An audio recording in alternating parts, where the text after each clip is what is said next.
नमस्ते, कैसे बच्चों। बच्चों, मैंने एक वीडियो बनाया था जिसमें मैंने आपको रेगुलर स्कूल और डमी स्कूल के बीच का डिफरेंस बताया था। तो आई होप कि वो वीडियो आपके पास बेनिफिशियल रहा होगा और आपने डिसाइड कर लिया होगा आपको रेगुलर स्कूल में जाना है या डमी स्कूल में जाना है। अब उसी को चल के बेटा मैं एक टाइम टेबल बना रही हूँ, ठीक है, क्योंकि अभी बस स्कूल स्टार्ट होने ही वाले हैं आपके, ज़्यादा समय तो है नहीं हमारे पास। तो आपको क्या है ना कि थोड़ा सा आइडिया आ जाए कि आप किस तरीके से फॉलो कर सकते हैं आपके पूरे दिनचर्या को, आपके पूरे रेगुलर टाइम टेबल को। तो ये जस्ट मैंने एक आइडियल टाइम टेबल बनाया है which would be valid for all the students and आप अपने हिसाब से इसमें बदलाव कर सकते हैं और अपना एक टाइम टेबल फ्रेम कर सकते हैं, ठीक है। तो बस मैं आपको एक गाइडेंस दे रही हूँ। तो आइए देखते हैं फटाफट से कि क्या है इसके अंदर।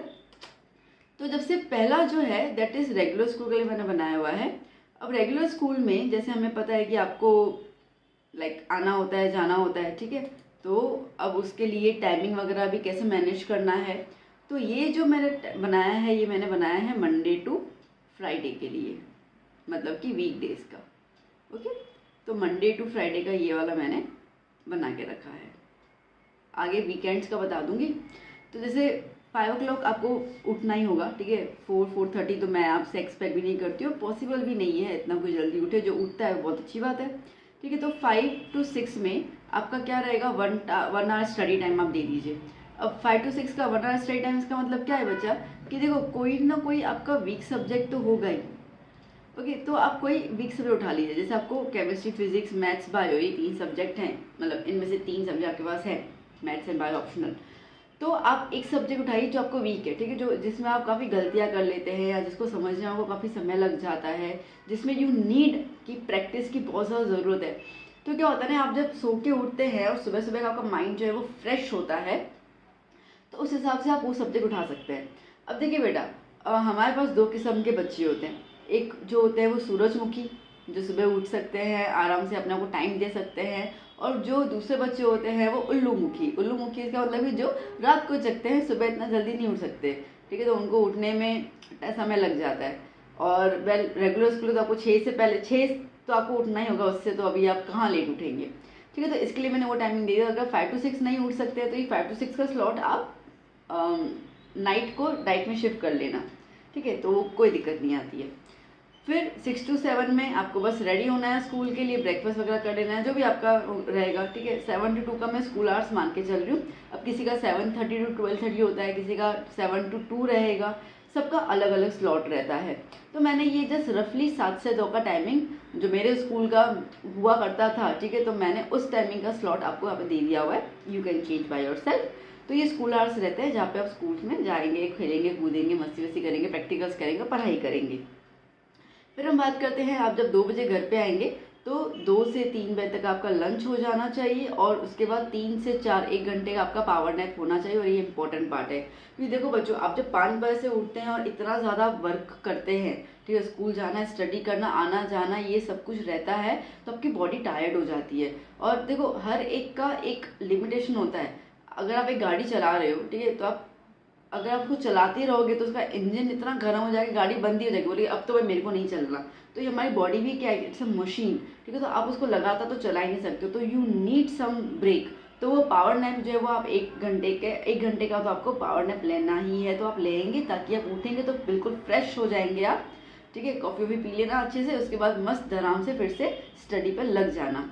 तो 4 to 7 का अगर रेगुलर है स्कूल का कोचिंग भी टाइम रहेगा, तो ये 4 to 7 का हम लोग कोचिंग टाइम मान के चलते हैं, ठीक है, जिसमें आपका आना जाना और स्टडी वगैरह मैंने काउंट कर लिया। अब कोचिंग टाइम को बच्चे जो है वो ये मानते हैं कि यार ठीक है ना, पढ़ के आ गए, बट वो उसको इतना ज़्यादा सीरियसली नहीं लेते हैं। तो प्लीज़ बच्चों, इस कोचिंग टाइम को बहुत सीरियसली लेना, क्योंकि इस कोचिंग टाइम में आपको जो भी नई नई चीज़ें सिखाई जाएंगी, ठीक है, वो आपके लिए नई लर्निंग है। तो ये न्यू लर्निंग आपको आगे रिविजन में काम आएगी। आप 7 बजे के आसपास घर आ जा रहे हैं, आधा घंटा खुद को रिफ्रेशमेंट टाइम दीजिए, ठीक है, थोड़ा सा चाय वाय ले लीजिए, जो भी आपको थोड़ा सा रिफ्रेशमेंट चाहिए वो कर लीजिए।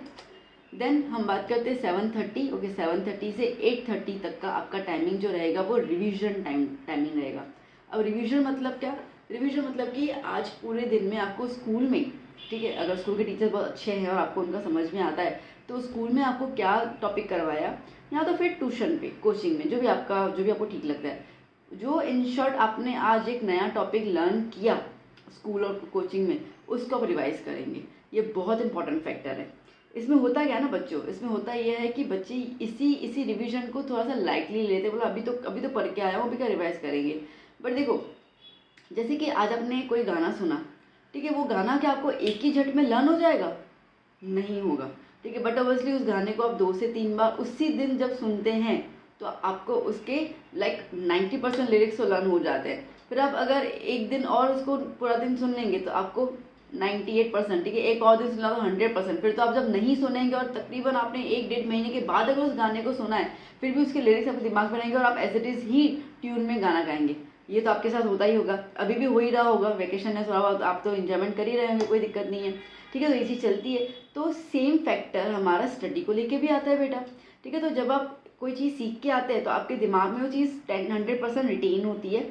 आप घर पे आए, घर पे अगर 1-2 घंटे बीत जाते हैं तो 95% दिमाग में रहेगा, 5% जितना गायब हो जाता है, ठीक है। तो अगर आप उस टाइम में रिवाइज कर लोगे ना बेटा, तो 95% आपके रिटेन रहेगा, जो लंबे समय तक चलेगा। बट अगर आपने आज के दिन नहीं किया, समझो आपने कल उसको रिवाइज किया, तो वो 95 का 80% हो जाएगा। मतलब कि आप ऑलमोस्ट 20% भूल चुके होंगे क्या आपको करवाया था, ठीक है। अगर आपने उसको 2 दिन के बाद लिया तो 65%। अगर आपने उसको लिया ही लाइक नेक्स्ट वीक या वीकेंड्स में ले लिया, तो मतलब कि आप समझो कि आपको उसमें से सिर्फ 40% जितना याद रहेगा, बाकी सब चीज़ें भूल चुके होंगे। फिर आप बोलोगे हाय राम, ये टॉपिक तो समझ में नहीं आ रहा, इतना टफ है, सर ने समझाया तब तो क्लियर हो गया था, अभी तो पता नहीं क्या हो रहा है, क्योंकि आप चीज़ें भूल गए, ठीक है। तो इसके लिए प्लीज़ ये रिवीजन टाइम को आप बहुत ज़्यादा सीरियसली लोगे, अपने नोट्स तैयार करोगे इसके अंदर और उस चीज़ को रिवाइज करने के लिए रखोगे आगे भी। फिर 8:30 to 10 में आपका कोई भी सब्जेक्ट उठा लीजिए, ठीक है। अब ये सब्जेक्ट आपका जो होना चाहिए वो कैसा होना चाहिए कि भाई लाइक सेकंड फेवरेट सब्जेक्ट, ठीक है, जिसमें आपको चीज़ें समझ भी आ जाती है और ज़्यादा इतना प्रेशर भी नहीं होता, ठीक है। तो जैसे मैंने केमिस्ट्री ले लिया तो आप यहाँ पे केमिस्ट्री कर लेते हो। फिर 10 to 11 में डिनर कर लीजिए और 11 to 12:30 1.5 आवर आपको अगेन एक सब्जेक्ट को देना है, ठीक है। अब ये सब्जेक्ट मैंने मैथ्स लिख दिया। सब्जेक्ट यहाँ पे ऑलमोस्ट कौन से देना बेटा? प्रैक्टिकल सब्जेक्ट, जिसमें आपको सॉल्यूशन करना हो, सम सॉल्व करने हो, न्यूमेरिकल सॉल्व करने हो, डेरिवेशंस करने हो। इससे क्या होता है ना, आपको नींद नहीं आएगी, ठीक है। तो आपका 11 to 12:30 का जो टाइमिंग रहेगा, ठीक है, वो आपका अच्छे से यूटिलाइज हो जाएगा बगैर नींद के। तो आप ये खुद को टाइमिंग दे सकते हैं। अब जैसे आप अगर, जैसे मैंने कहा कि आप ना 5 to 6 यहाँ पे दे रहे हैं, एक आपने सब्जेक्ट यहाँ पे उठाया, ठीक है, एक सब्जेक्ट आप यहाँ उठा रहे हो, एक सब्जेक्ट यहाँ उठा रहे हो। अब बेसिकली 3 सब्जेक्ट है आपके पास। आप इसमें because you are regular student, okay, regular school student, तो आप बट ऑब्वियसली एक दिन में 3 सब्जेक्ट इकट्ठे तो नहीं कर पाएंगे, तो आप कोई भी 2 सब्जेक्ट कर लीजिए, ठीक है, कोई दिक्कत नहीं है। आप ऐसा अब ऐसा भी कर सकते हैं कि जो भी 2 सब्जेक्ट आपने 8:30 और 11 वाले क्लॉक को किया था, उसको आप नेक्स्ट डे मॉर्निंग में, ठीक है, उसको आप नेक्स्ट डे मॉर्निंग में उस चीज़ को आप रिवीजन के तौर पे भी ले सकते हैं कि एक बार चलो गो थ्रू कर लेता हूँ कि मैंने रात को क्या क्या किया था, वो भी आप कर सकते हैं, ठीक है। तो वो आपके ऊपर है, पूरा आपके ऊपर, आपको कैसे करना है। सो ये मैंने आपको बताया मंडे टू फ्राइडे का टाइम टेबल। आई होप आपको समझ में आ चुका होगा, ईजी है और आई थिंक कि सब बच्चे उसको फॉलो कर सकते हैं ना। अब हम बात करते हैं सैटरडे संडे की। सैटरडे संडे में, ठीक है, 5 बजे उठने की ज़रूरत नहीं, क्योंकि आप पूरा लाइक 5 डेज काम करते हो, आपकी बॉडी बहुत टायर्ड हो जाएगी, तो बॉडी नीड रेस्ट और rest gives you the energy, okay. तो इसके लिए हम उठेंगे 7 बजे। तो 7 से 8 में जब उठोगे, फ्रेश वगैरह हो जाओ, ब्रेकफास्ट वगैरह ले लो, 8:15 से 11:30 जो है कोई भी एक सब्जेक्ट उठा लीजिए, उसका आप चैप्टर रिविजन कीजिए, उसका प्रैक्टिस क्वेश्चंस कीजिए, उसमें जैसे कि एनसीईआरटी एग्जाम्पलर है वो आप कर लीजिए। आपको कोचिंग से कुछ मटेरियल्स मिले होंगे, डीपीपीस, वो सॉल्व कर लीजिए। मतलब कि पूरा वो चैप्टर जो है वो आपका अच्छे से रिवाइज्ड हो जाना चाहिए, है ना। तो एक चैप्टर आपने उठा लिया जो आपके खत्म हो चुके हैं, उनमें से एक चैप्टर उठा लिया और उसको आपने अच्छे रिवाइज कर लिया, तो आपके पास ऑलमोस्ट कितने 3 घंटे का समय है, तो 3 घंटे आप देंगे उसको, ठीक है। तो 3 घंटे तकरीबन उस सब्जेक्ट को देना, या तो जो आपका वीक सब्जेक्ट हो, या तो जो आपका आपको जिसमें प्रैक्टिस की बहुत ज़्यादा ज़रूरत है, नहीं तो फिर मैथ को ही दे देना या बायोलॉजी को। फिर 11:15 to 11:30 का 15 मिनट का रिफ्रेशमेंट टाइम आपको चाहिए, ओके। मूड फ्रेश कर लीजिए, वॉशरूम वगैरह कर लीजिए, ठीक है, थोड़ा पानी वानी पी लीजिए। फिर 11:30 to 1:30, ओके। अब एक बात, यहाँ पे कुछ बच्चे ऐसे होंगे जो इतना लगातार समय नहीं बैठ सकते होंगे, लाइक मैम 8:30 to 8:15 to 11:50 इतना लंबा है, तो मैं तो नहीं बैठ सकता, मेरे बॉडी में तो कीड़ा घूमता है, मुझे तो बार बार उठ के चक्कर मारने की आदत है। कोई बात नहीं, मार लो चक्कर, ठीक है, क्या है कि आप ना एक काम कर सकते हो, 45 मिनट्स का एक आप स्टडी टाइम स्लॉट तैयार कर लो। फिर आप उठो 5-10 मिनट, ठीक है, फ्रेश होके आ जाओ, फिर बैठ जाओ। फिर 45 मिनट तक का आपका लेक्चर रखो, 45-50 मिनट, फिर आप 10 मिनट उठो। तो आप ऐसे कर करके आप ब्रेक कर सकते हैं। पर अगर आपने वो ब्रेक लिया ना बेटा, तो ये वाला ब्रेक मत लेना, क्योंकि आपने उसमें टाइम कंज्यूम कर लिया, तो आपका फिर स्टडी जो है वो 11:30 तक तो चलेगा ही चलेगा। ठीक है, फिर 11:30 to 1:30 आप क्या करोगे बेटा कि आपने पूरे वीक में जितनी भी टेस्टेस दी हैं या अब तक आपकी जितनी भी टेस्टेस हो चुकी हैं, ठीक है, वो टेस्ट आप उठाएंगे एक एक करके, और उसके अंदर आप अपने मिस्टेक्स को एनालाइज करेंगे कि आपने कहाँ मिस्टेक किया। क्या आपको क्वेश्चन समझ में नहीं आया? अगर क्वेश्चन समझ में आया तो आपने सॉल्यूशन में कहाँ मिस्टेक की कि आपका आंसर गलत हो गया। ठीक है, तो आप अपने आप को इवेल्युएट करेंगे, और ये बहुत ज़्यादा ज़रूरी है। जब तक आप खुद के अंदर झांक के देखेंगे नहीं कि मैं कहाँ गलती कर रहा हूँ, तब तक आप सुधार कैसे करोगे? ठीक है, तो सुधार कोई भी टीचर आपको बस करेक्ट और टिक करके देगा कि ये तुम्हारा गलत है, तुम्हारा सही है। ठीक है, वो आपको सुधार तो करवाएगा नहीं, क्यों? क्योंकि उसने उस टीचर ने पहले से आपको कॉन्सेप्ट तो क्लैरिफाई करवा ही दिया था। तो अब ये आपके ऊपर है कि आप खुद की मिस्टेक्स को सुधारें। अगर आपको कोई टॉपिक्स में बहुत ज़्यादा मिस्टेक्स हो रही हैं, तो फिर आप अपने टीचर को रिक्वेस्ट कर सकते हैं कि प्लीज़ सर मुझे ये टॉपिक फिर से समझा दीजिए, या मुझे क्वेश्चन की मीनिंग अच्छे से बताइए ताकि मैं मिस्टेक्स ना करूँ। क्योंकि आपको कॉम्पिटिटिव एग्ज़ाम क्रैक करना है, उसमें आप कुछ भी मिस्टेक ना करने की संभावना उसमें है ही नहीं। तो इसके लिए अभी अपने मिस्टेक्स को करेक्ट कीजिए ताकि उस दौरान आपकी मिस्टेक्स ना हो पाए। ओके, फिर हम बात करते हैं यहाँ पर, अब हम बात करते हैं अगेन 1:30 to 2:30 का आपका लंच टाइम हो जाएगा। ओके, 2:30 to 3 का आधे घंटे का पूरा अच्छे से पावर नैप ले लीजिए मस्त तरीके से। ठीक है, सो हो जाइए बिल्कुल। फिर 3:15 उठेंगे, थोड़ा सा फ्रेश होंगे, तो 3:15 to 6:15 अगेन आप एक लेक्चर को दे दीजिए। लेक्चर मतलब कि आपका कोई भी सब्जेक्ट उठा लीजिए। और 6:15 to 4:45 टी टाइम। ठीक है, थोड़ा सा और रिलैक्स हो जाएगी क्योंकि आपने 3 घंटे लगातार स्टडी की है। Again you need some refreshments, आप ले लीजिए। सब्जेक्ट आप अपने से प्लान आउट करेंगे कि आपको chemistry, physics, maths, bio, okay, इनमें से 3 सब्जेक्ट आपको चूज करने हैं, केमिस्ट्री, फिजिक्स, मैथ्स। तो उसमें से आपके पास किस सब्जेक्ट आप प्लान आउट करेंगे वो आपकी मर्जी है। ठीक है, आपको किस सब्जेक्ट में नींद नहीं आती है, वो नींद नहीं आने वाले को सुबह को रख दीजिए या रात को रख दीजिए। जिसमें नींद आती हो ना उसको दोपहर में रख दीजिए, मतलब लाइक इवनिंग में, ताकि नींद ना आए। ओके, फिर 7 to 8:30 का जो मैं 1.5 आवर का आपको ये स्लॉट दे रही हूँ, ये स्लॉट जो है वो आपको मिलेगा सैटरडे के लिए भी और संडे के लिए भी। तो आप इस पर जो आपका स्कूल का पेंडिंग वर्क होगा, ठीक है, नोटबुक्स कंप्लीशन वगैरह, ये करते रहना। क्योंकि अगर आप अभी नहीं करोगे ना बेटा, तो क्या एग्जाम के टाइम पे इतना प्रेशर क्रिएट हो जाता है, आपको स्कूल कहेंगे कि आप नोटबुक्स कंप्लीट करके दो, हम आपको तभी मार्क्स दे पाएंगे। तो उस टाइम पे जहाँ आपको बोर्ड का फुल प्रिपरेशन करना होगा या एग्जाम का प्रिपरेशन करना होगा, वहाँ पे आप बैठ के नोटबुक खत्म करोगे या आपके जर्नल्स खत्म करोगे। तो मेरी रिक्वेस्ट है, प्लीज़ इन चीज़ों को साथ में लेके चलना और टाइम टू टाइम अपने स्कूल के जो भी बैक वर्क है उसको फिनिश करते रहना। 8:30 to 9:30 डिनर टाइम ले लो अपना। ठीक है, फिर 9:30 to 12:30 आपका क्या हो जाएगा, फिर से कोई सब्जेक्ट आप ले लीजिए, सेल्फ स्टडी कीजिए, प्रैक्टिस कीजिए। 12:30 को आपका स्लीपिंग टाइम। सैटरडे और संडे को बच्चा आप कोशिश करेंगे कि आप तीनों के तीनों सब्जेक्ट्स को, ठीक है, अच्छे से ले लें, लर्न कर लें, प्रैक्टिस कर लें। जो आपके रेगुलर डेज रहेंगे मंडे टू फ्राइडे, उसमें आप 2 सब्जेक्ट ही कर पाएंगे, उससे आपको समय मिलने भी नहीं वाला। ठीक है, तो इसके लिए इतना ज़्यादा हसल नहीं करना अपने को। ओके, तो मंडे टू फ्राइडे में आप कोई भी 2 सब्जेक्ट्स ले लीजिए। अब 2 सब्जेक्ट मतलब ऑल्टरनेट, जैसे आपका अगर वीक सब्जेक्ट है, जैसे आपका मैथ्स, यू थिंक कि इट नीड्स मोर प्रैक्टिस, तो मैथ्स को आप रोज कर लीजिए। ठीक है, chemistry Monday, Tuesday physics, chemistry Wednesday, Thursday physics, या तो फिर Monday Tuesday Wednesday chemistry, Thursday Friday Saturday physics, इस तरीके से आप कर लीजिए। ठीक है, तो वो आप प्लान आउट कर लेना अपने हिसाब से, आपके सब्जेक्ट्स की चॉइस के ऊपर। क्लियर हुआ बच्चा? इतना समझ आया कि किस तरीके से हम लोग पूरा प्लान आउट कर रहे हैं।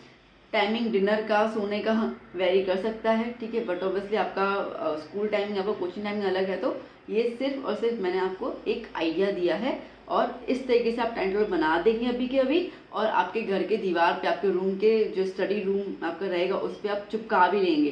ठीक है, सो दैट आपका रोजाना जब ध्यान जाएगा तो आपका टाइम बर्बाद नहीं होगा। क्योंकि देखो बेटा, ये कोई 1-2 दिन की बात नहीं है। ठीक है, ये पूरे 2 साल की बात है। तो ये 2 साल के अंदर शादियां भी आएंगी, तो कहीं किसी का बर्थडे भी आएगा, ठीक है, तो कहीं पे घर पे गेस्ट भी आ जाएंगे, कोई बीमार भी हो सकता है, हम खुद बीमार हो सकते हैं, तो बहुत सारी चीज़ें आने वाली हैं। तो ये टाइम टेबल जब रहेगा तो आपको आइडिया आ जाएगा कि भाई कल सो एंड सो रीज़न की वजह से मेरा एक सब्जेक्ट करना रह गया, तो आप उसको बाकी दिन पे जहाँ पे भी आपको समय मिलता है, जैसे आप स्कूल में कोई ना कोई छुट्टी आ जाए, ठीक है, तो वो छुट्टी का यूटिलाइज आप वहाँ पे कर सकते हैं और उस सब्जेक्ट को वहाँ पे आप कैरी ऑन कर सकते हैं। तो you have to plan out, you have to go for the to do list. Diary ले लीजिए, मोबाइल में जो नोट्स होते हैं उसमें आपको टू डू लिस्ट बनानी है और वो लिस्ट में आप रोज़ाना लिखेंगे। आज लाइक कल का, आज रात को मैं जब सोऊंगी तो मुझे कल का दिन कैसे प्लान आउट करना है वो मैं पूरा स्केड्यूल लिख दूंगी उसके अंदर, सो दैट मेरा कल का दिन वैसे प्लान आउट हो। तो क्या अगर कल कोई चीज़ रह गई तो मुझे आइडिया आ जाएगा कि ये चीज़ मेरा बैक ऑफ हो गया जो मुझे आगे जाके उसको कवर अप करना है। तो अपने आप को जितना अच्छे से प्लान आउट करोगे ना बेटा, और जितना टाइम मैनेजमेंट करोगे, उतना आपके लिए एग्ज़ाम क्रैक करना ईजी हो जाएगा। कोई ऐसी बड़ी बात नहीं है, ठीक है, कोई ऐसे रॉकेट साइंस नहीं है जो आप क्लियर नहीं कर सकते हो। बस आपको सिर्फ अपनी चीज़ों पे स्टिक रहना है और बहुत ज़्यादा फोकस रहना है, उसके अलावा कुछ नहीं, ठीक है। अपने आप को मार नहीं देना है, ओके, अपने आप को ऐसे जेल में बंद नहीं कर देना है। आप बिल्कुल आप बर्थडे पार्टी पे भी जाओगे, ठीक है, आप शादी भी अटेंड करोगे, क्यों नहीं अटेंड करोगे, बिल्कुल। We need refreshment, we are human beings, we also need some kind of enjoyment, but एक लिमिट, ठीक है, एक लिमिट, उससे ज़्यादा नहीं। वेल, अब बात करते हैं हम लोग डमी स्कूल वाले बच्चों की। तो डमी स्कूल वाले बच्चों का एक फ़ायदा है कि उनको जो 7 आवर्स का जो उनका स्कूल का टाइमिंग है वो बच जाता है, ठीक है, कुछ करने की ज़रूरत नहीं होती है, तो उनका कोचिंग उस जगह पे सेट हो जाता है, तो इवनिंग का कोचिंग का टाइमिंग उनका बच जाता है। तो जो डमी की तरफ जाएंगे, ठीक है, सुबह 5 बजे तो उठना ही है आपको, ओके। तो आप क्या करेंगे यहाँ पर, तो आप जैसे कि यहाँ पे 5 to 7:30 का स्लॉट आपका उठने का है, जहाँ पे आप स्टडी टाइम देंगे और कोई भी वीक सब्जेक्ट आप उससे उठा लेंगे। फिर 7:30 to 8:30 आप फ्रेशन अप हो जाएंगे, ऑनलाइन ऑफलाइन कोचिंग होगी आपकी बट ऑब्वियसली, ठीक है, तो आप वहाँ पे जाएंगे। 9 to 2 का अक्सर मैंने टाइमिंग देखा है कोचिंग आवर्स रहता है, तो आप यही, बाकी तो ऊपर नीचे डिपेंड करता है कि आप किस कोचिंग क्लास को ज्वाइन करते हैं। तो 9 to 2 का कोचिंग आवर्स का आपका रहेगा, जिसमें अगेन आपको बहुत अच्छी चीज़ें सिखाई जाएंगी। फिर 2 to 4 का आपका घर आएंगे, घर पे या होटल हॉस्टल में जो भी आपका रहता है, ठीक है। लंच टाइम रहेगा, आपका नैपिंग टाइम रहेगा, बिल्कुल नैप वैप करेंगे, अच्छे से सो जाएंगे, क्योंकि सुबह 5 बजे उठे हुए हैं तो यू नीड रेस्ट। 4 to 7 जैसे मैंने एग्जांपल दिया है कि मैंने यहाँ पे फिजिक्स ले लिया, ठीक है, तो फिजिक्स का जो मुझे होमवर्क दिया जाएगा कोचिंग का वो कर लूँगी, प्लस सेल्फ स्टडी कर लूँगी, तो चैप्टर को अच्छे से रिवाइज कर लूँगी, उस चैप्टर के बेसिस पे एनसीईआरटी क्लियर कर लूँगी, एनसीईआरटी एग्जाम्पलर कर दूँगी, और जो रेफरेंस बुक, जैसे मैंने कहा था कॉन्सेप्ट क्लियरिटी के लिए अपना HC वर्मा जी की बुक ले लीजिए, तो उसके कॉन्सेप्ट को रीड करके उसके पीछे जो क्वेश्चन होंगे उनको सॉल्व कर लूँगी। तो मैं तकरीबन 3 घंटे अपने आप को ये देने ही वाली हूँ केमिस्ट्री के अंदर, फिजिक्स के अंदर, आप सब्जेक्ट वेरी कर सकते हैं। देन 7 to 7:30 का रिफ्रेशमेंट टाइम अगेन चाहिए हम लोगों को। 7:30 to 9 का अगेन आप क्या करोगे, आपके जो भी टेस्ट वगैरह हुए होंगे कोचिंग क्लास में, ठीक है, वो आप क्या करोगे, उसको एनालाइज करोगे, मिस्टेक्स करेक्ट करोगे, और हो सके तो पेपर को दोबारा से सॉल्व कर देना, ठीक है, तो ताकि आपकी मिस्टेक्स जो है वो रेक्टिफाई हो जाए, आपको गलतियाँ समझ में आ जाए। 9 to 10 का आपका डिनर टाइम रहेगा, ओके। 10 to 12:30 का अगेन आपका एक स्टडी टाइम रहेगा, but don't repeat the subject, मतलब कि जो सब्जेक्ट आप सुबह से लेकर करते हुए आए ना उसको मत करना, कोई तीसरा सब्जेक्ट उठा लेना।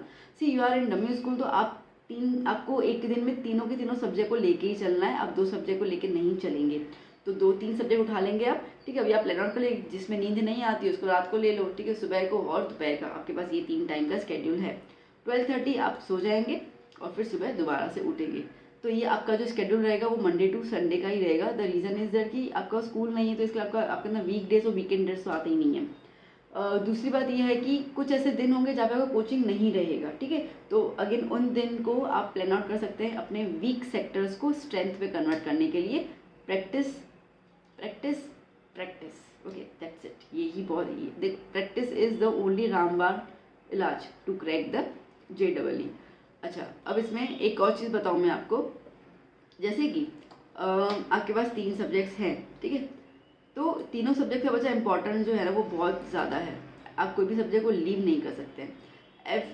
As if I would say कि केमिस्ट्री है, तो क्या 11 साइंस में केमिस्ट्री का फर्स्ट चैप्टर बड़ा इतना आसान है ना बच्चों, अच्छा ये केमिस्ट्री है, ले ये तो मैं क्रैक कर लूँगा, ऐसे करके वो ओवर कॉन्फिडेंस में आ जाते हैं, ठीक है। फिजिक्स उनको थोड़ा सा लगता है कि नहीं यार मेहनत करनी पड़ेगी, ठीक है। मैथ्स में तो उनके क्या बोलते हालत पतली हो जाती है, तो मैथ्स को तो स्टार्टिंग से टेंशन हो जाता है बच्चों को, ओके, ज़रूरी भी है मैथ्स या बायो जो भी आप ले लीजिए, ठीक है। तो अब जैसे मैं आपको इन सब्जेक्ट का हल्का हल्का इंपॉर्टेंस बता दूं, तो जैसे केमिस्ट्री है, तो केमिस्ट्री के अंदर ये रहता है बच्चों की, ये आपको है ना क्वालिफाई करने में हेल्प करेगा, ठीक है, मतलब एटलीस्ट आप भीड़ से थोड़ा तो आगे निकल जाओगे to crack JEE and NEET.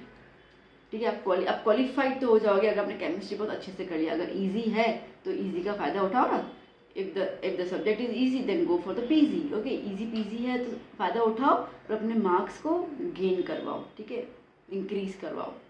फिर फिज़िक्स थोड़ा बहुत टफ लगता है। ओके, फिज़िक्स आपको हेल्प करेगा, किस में हेल्प करेगा? To crack JEE।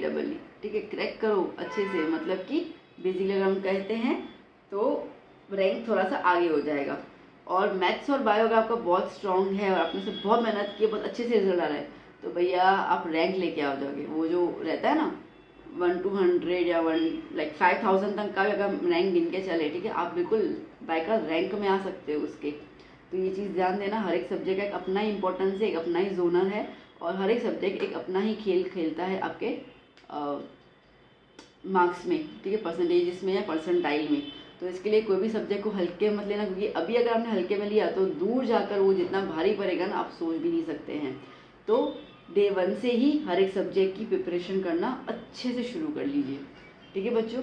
सो ये एक मैंने आपको टाइम टेबल दिया जो मुझे ठीक लगा, जो मुझे आइडियल टाइम टेबल लगा। अगेन आप अपने फैमिली बैकग्राउंड के हिसाब से, आप अपने टाइमिंग के हिसाब से, स्कूल कोचिंग जो भी है आप इसमें चेंजेस कर सकते हैं। करके आप अच्छे से एक चार्ट पेपर ले लीजिए, टाइम टेबल बना के अपने रूम में इसको आप अटैच कर लीजिए, ताकि आप रोज़ाना देखें और आपका माइंड जो है वो एक्टिव हो जाए काम करने पे। ठीक है, सोते रहा कभी कोई लेजीनेस फील हो रही है, जैसे अंग्राई ले रहे हैं, तो पता चल भाई ये अंग्राई नहीं लेनी है, सीधा प्रैक्टिस में बैठना है। ठीक है, क्योंकि गोल आप देखो, गोल आपका है तो मेहनत भी आपको करनी होगी। आपने अगर सपना देखा है JEE और नीट को क्रैक करने का, तो भैया मेहनत तो करनी पड़ जाएगी ना, उसमें हम तो नहीं मेहनत कर सकते। You have to work, we are here just to guide you, to help you, okay, to solve problems, that's it. The हमारा जो इनपुट रहेगा वो 30% रहेगा, आपका 70% इनपुट है।